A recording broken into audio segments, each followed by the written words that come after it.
Welcome to Sohrat Podcast. Think about building a society.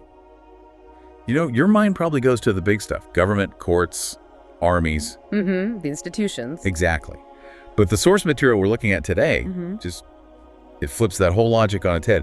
It says, if you want a stable society, you actually have to start in the living room. That is a perfect way to put it. We are diving into Para 5, or Juz 5, of the Quran, and it's mostly covering Surah An-Nisa, which means the women. And you're right, the previous sections had these grand historical narratives. This is where the text pivots. It becomes like the operating system for a community. It's heavy on legislation. But not just any legislation. No, it's all designed to protect the most vulnerable. So our mission today is really to give you a trailer for this massive section. We're seeing a shift from, individual stories to this idea of collective responsibility. And it begins with the most fundamental unit, the family. The text gets really granular about nikah, or marriage. Incredibly granular. Oh, yeah.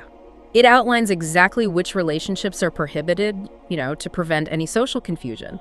But then it locks down the mar, the dowry. Which is so important. It's critical. It frames this financial gift not as some cultural favor, but as a mandatory, non-negotiable right of the wife.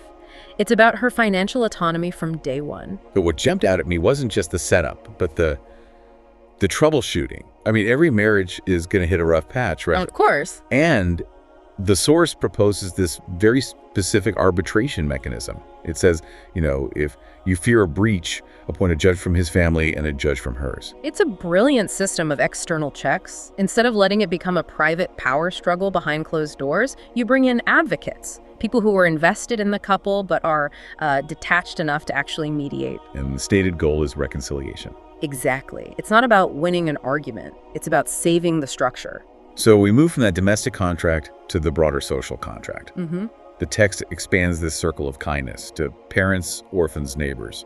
But it links social decay to one very specific character flaw: stinginess. It's really harsh on that point. It is. It condemns those who are miserly and who tell other people to be miserly. It connects hoarding wealth directly to arrogance.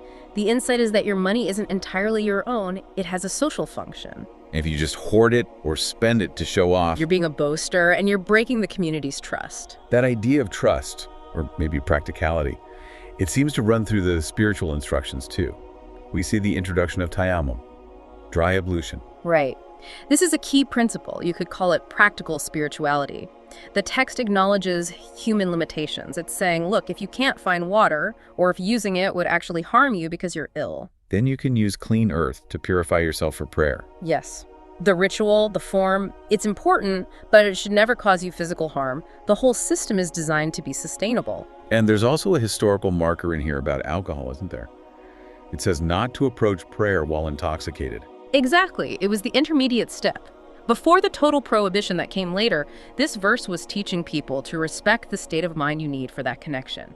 You have to know what you're saying. It's about being present. Which brings us to, the exact opposite of presence, the Munafi and the hypocrites. The text spends a lot of time on this psychological profile. It defines them by their instability. It describes them as wavering between this and that. They don't belong to the believers or the disbelievers. It's a heavy diagnosis. And the consequence is severe. The lowest depths of the fire. And it seems it's not just because they disbelieve, but because they lack the courage of any conviction. They're deceiving themselves. It's the psychology of opportunism, really. And the antidote seems to be justice. Not abstract justice, but active protection. The text mentions the mustadafin, the weakened ones. This is one of the most powerful concepts in the section. It frames justice as an obligation to intervene for the men, women, and children who are being oppressed. It doesn't let you be a bystander. And it goes even further. If you're the one being oppressed and you can't fight back, the text challenges you to move, to make hijra, migration. Right. It essentially asks, was not God's earth spacious enough for you to migrate? It removes the excuse of victimhood if you have the power to leave a bad situation.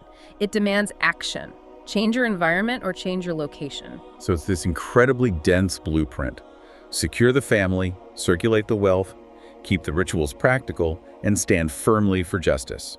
You can't have spiritual success without social integrity. That is the core takeaway. It completely integrates the private soul with public duty. And you have to remember, we are barely scratching the surface of these verses. Absolutely. Consider this just a primer.